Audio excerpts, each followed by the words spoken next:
Друзья, всем привет! Ну, из названия вы уже поняли, о чем пойдет речь в этом видео. Не буду держать никакой интриги, сразу перейду к сути этого большого эксперимента. Да, друзья, это именно эксперимент. Эксперимент заключается в следующем, что мы с вами, начиная с этого первого видео, будем применять вот этот вот мед. Обычный, друзья, но только настоящий. Настоящий мед из разнотравья, причем осеннего донского разнотравья. Ну, на самом деле, неважно, какой мед, главное, чтобы он был настоящий. Мы будем применять на 5 наших орхидеях, которые я заранее подготовил. Мы вместе с вами все эти орхидеи пересадили.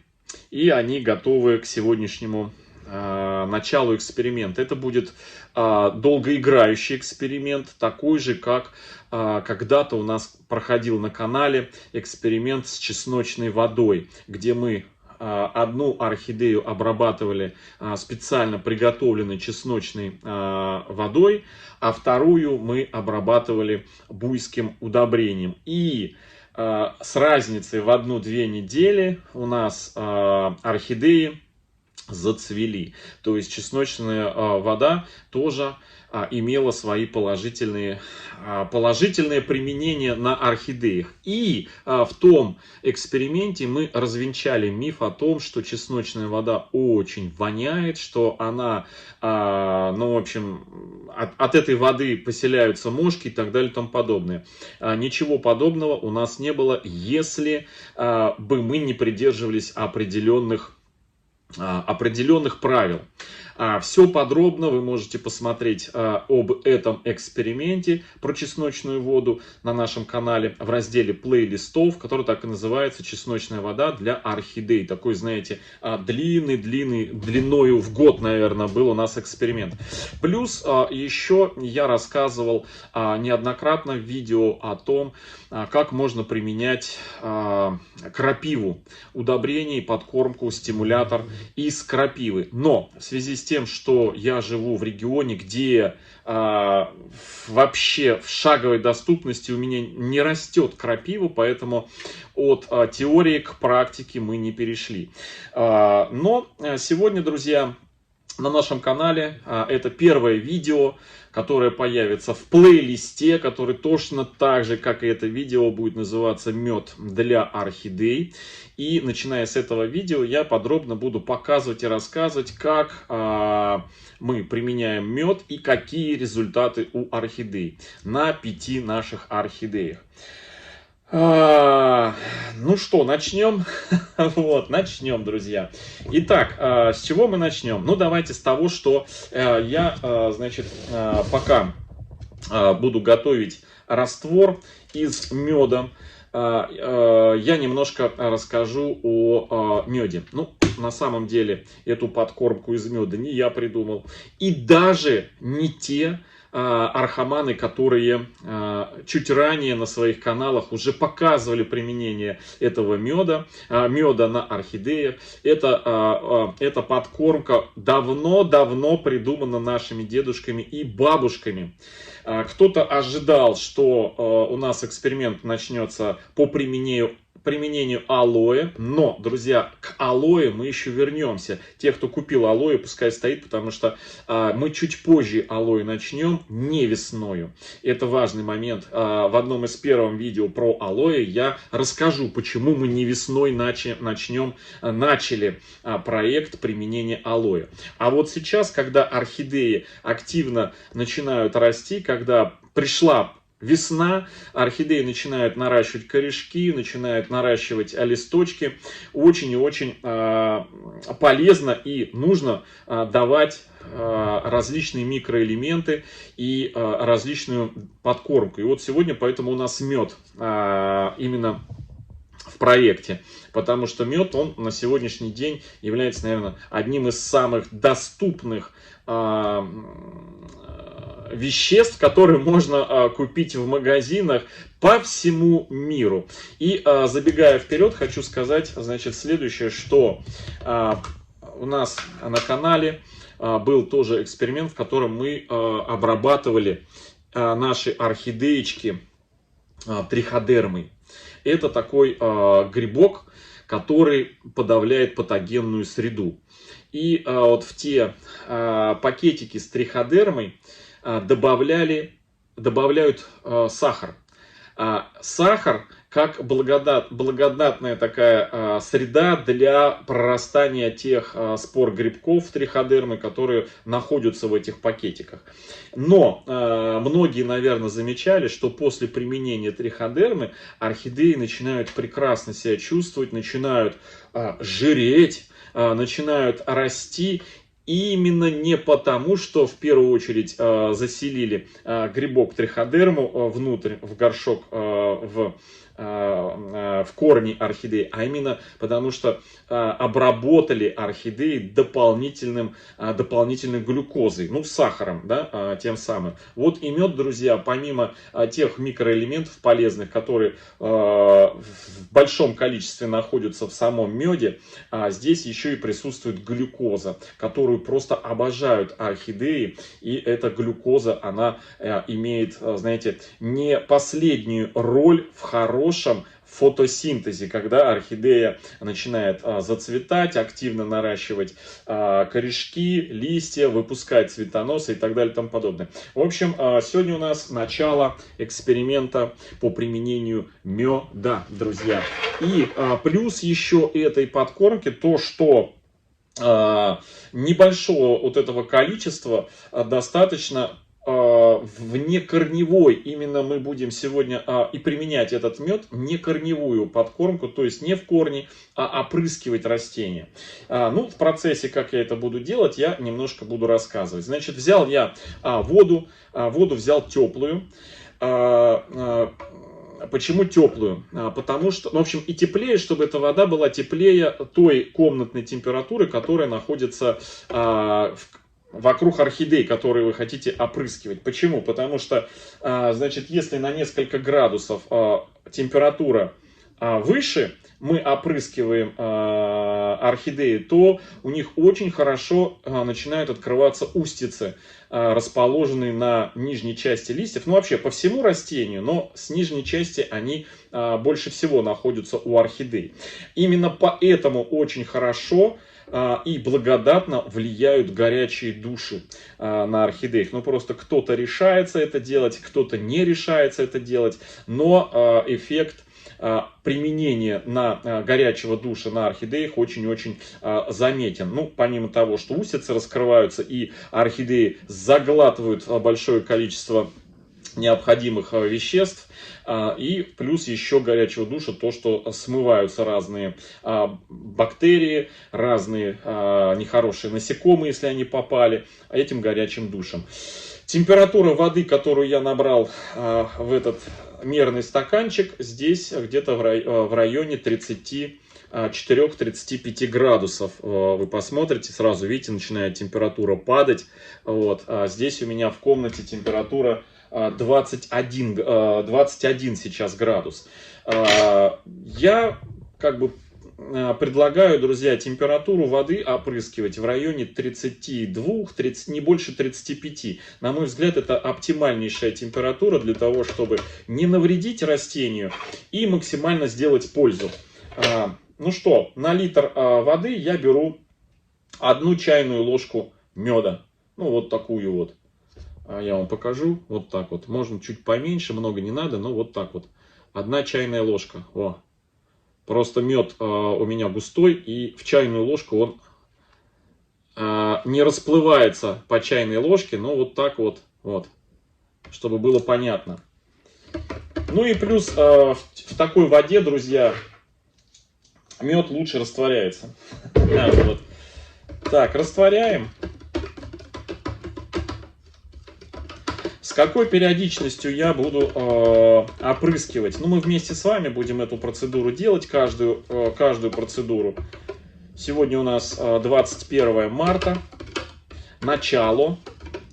Значит, 5 орхидей буду опрыскивать каждый раз перед поливом. Вот как только наступает у меня полив орхидей, а он с наступлением лета будет все чаще и чаще. Сейчас зимой я поливал раз в 2 недели свои орхидеи, но это в моих условиях.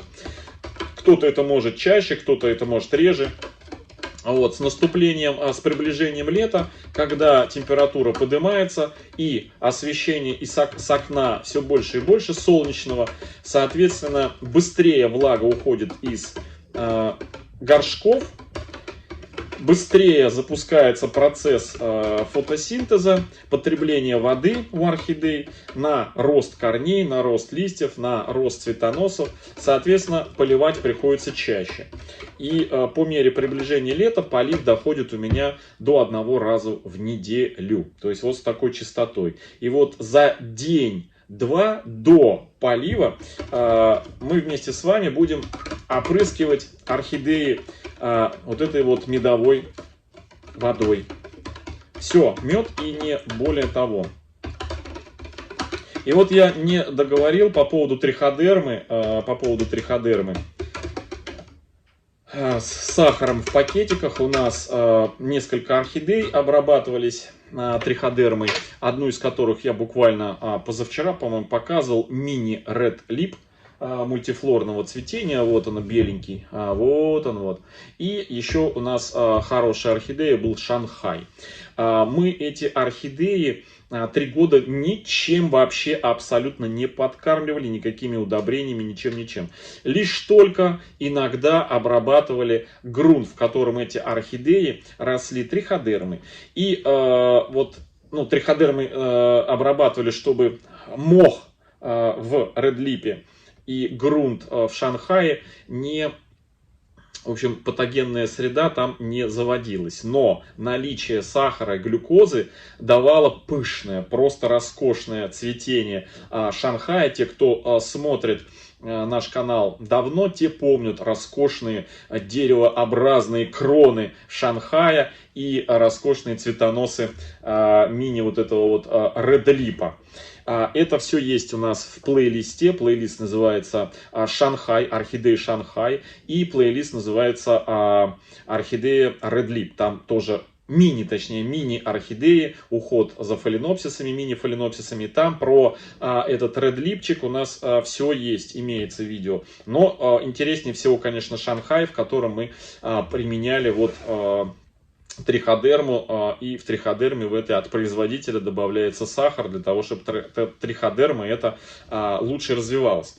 Итак, друзья, начнем по одной орхидеечке и заодно себе пометим, что за орхидеи у нас участвуют в эксперименте. Это недавно пересаженная Процеко орхидея, она еще у нас цветет, доцветает. Последние меня спросили в одном из обзоров, я делал обзор в магазине Вашан, буквально на днях, зашел, а там несколько Процеко. Меня спрашивают, ну ты купил, а зачем? У меня есть Процеко, вот, мы им любуемся, зачем мне и еще дубли. Так, ну что, несмотря на то, что буквально на днях у нас на канале был полив, я поливал орхидеи, все равно начать нужно. Несмотря на то, что орхидеи особо пить не хотят, для первого раза обработки раствором, медовым раствором, для первого раза пойдет. Ну вот так вот, видите, водичка стала немножко такой, знаете, желтоватой от меда. Вот, наливаю в пульверизатор. 1 чайная ложка на литр теплой воды 30-35 градусов. Естественно, эту процедуру я бы делал, если бы на видео это не снимал, я бы делал в ванной. Почему? Потому что все-таки вода немножко сладковатая и может брызги оставлять, после того, как она высохнет, оставлять какие-то пятна липкие. Поэтому я просто сейчас снимаю это все на камеру. Поэтому вот, друзья, у нас эксперимент именно здесь проходит, вот на этом месте. Но мед, друзья, слава богу, никому не опасен. Вот, поэтому что у меня тут Смотрите, на листике, я не знаю, вам видно будет, не видно, смотрите, иголка какая-то торчит из листика орхидеи. Вот она. Я только сейчас заметил. Опа, да, вытащил. Непонятно, что это. Вот такая вот заноза, друзья. Так, ну что, опрыскиваем. Опрыскиваем везде, сверху, снизу. Обильно. Первое готово. Первое готово.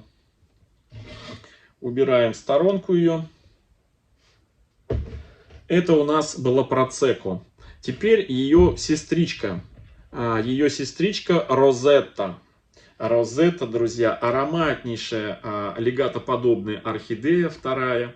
Вот такая вот.